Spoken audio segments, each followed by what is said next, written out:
Joined here with Paul Xiradis, CEO from Ausbil Funds Management. Paul, thanks for joining us. Pleased to be here. And reporting season's just wrapped up. What would be your overall assessment of Australian companies reporting in the last couple of weeks?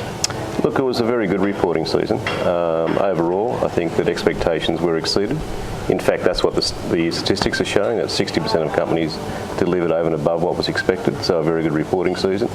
But equally, that for the first time in a couple of years, we're seeing the ongoing trend of improving earnings, which is quite positive for the market.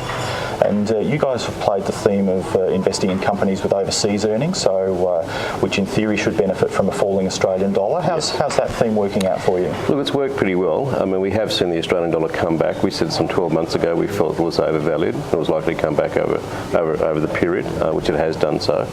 We still believe there's some further weakness to occur, so we think that's still going to be an added plus. But equally, a lot of companies which have offshore earnings have actually benefited from the fall of the Australian dollar, and certainly we've got a very good exposure to those companies. And the other thing I noticed in your portfolios that you've got exposure to is an improving Australian economy. Yes. What's your view on the economy at the moment? Look, all the indications are showing that things are on the improve. Despite some of the headlines that we read each day, the stats are indicating that things are improving.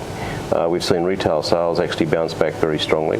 Housing starts are at record high levels in the sense of not housing starts, but actually approvals.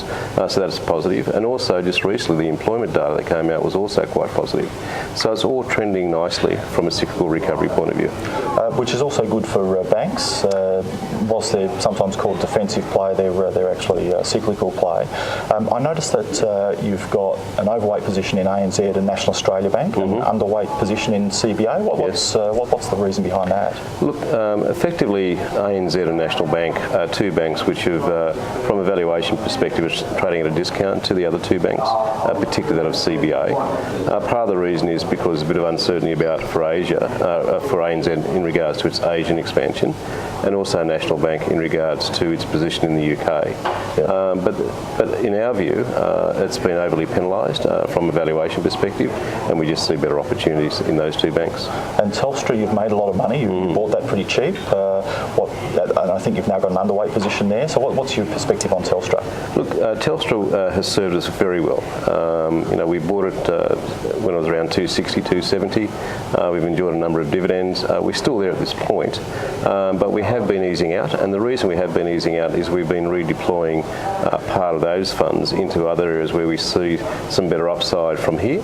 And what we have been playing, and you've noted, is that we have been increasing our exposure towards those stocks which are more cyclical and enjoying that recovery in earnings. So cyclical meaning building recovery, correct, and increasing consumer sentiment. And it's all those factors. So the improving domestic economy, there's going to be a number of companies which should enjoy the benefits of that, and that's where we have been directing our funds over recent times. And what sectors are you cautious on in the Australian share market?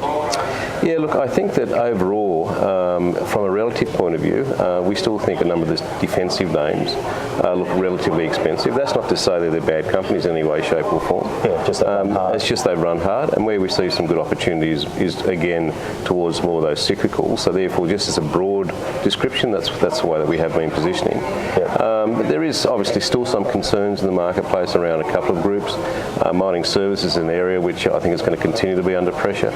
When we speak to the large corporates, that's all they're focused on is reducing costs further, which is not good news for the mining service sector. And so in terms of stocks that you've added, and you've had a good reporting season. We have. We've been very happy with that. What are some of the things that you've actually been buying just of late? Look, we've been creating some new positions. We're not completing a couple of new names, so I won't go into too much detail at this point. No, that's fair enough. It was a bad question. But having said that, some of the stocks that really served us well over the past 6 months are stocks that we populated the portfolio some 12 months ago. So you look at Seek. Seek has almost doubled from the time we bought it. Fairfax has had a very good run. Boral's actually had a nice recovery. BlueScope Steel's had a good recovery. A couple of the retail names have had a really good time of things. And we also had a takeover during the quarter as well, which was Aurora Oil and Gas, yes, which served us well as well.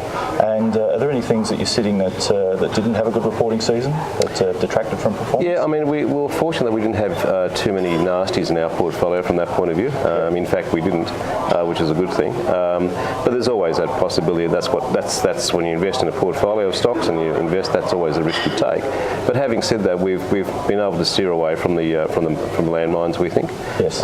We've had no real exposure to mining services, as I indicated, was an area of weakness. We have been concerned about airline stocks, so we have no airline stocks. Yep. Food beveraging is an area which was weak, such as Coca-Cola, we had none of those. So we've been able to steer away. I mean, where we did suffer a little bit though was the bounce back in some of the gold names. Gold has rebounded of recent times, and we did see a bounce back in a couple of those, and we still maintain a zero position in golds. And we're not going to have a crack at you for that. So that happens. That's right. So look, the market's run hard in the last 12, 18 months particularly. What do you think lies ahead for the next 6 or 12 months for the Aussie share market, Paul? Look, I'm still optimistic. I think the outlook for global markets still remains positive, and certainly for Australia. What we definitely need to see in order to drive the market further, though, is a recovery in earnings.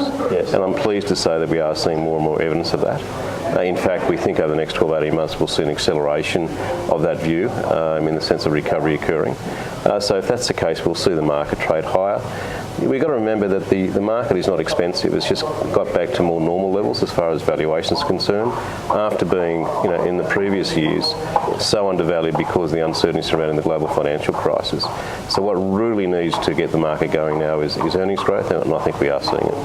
Paul, one of the best investors in Australia, thanks for your time. Thanks for your insights as well, and all the best for the next reporting season. My pleasure. Thank you.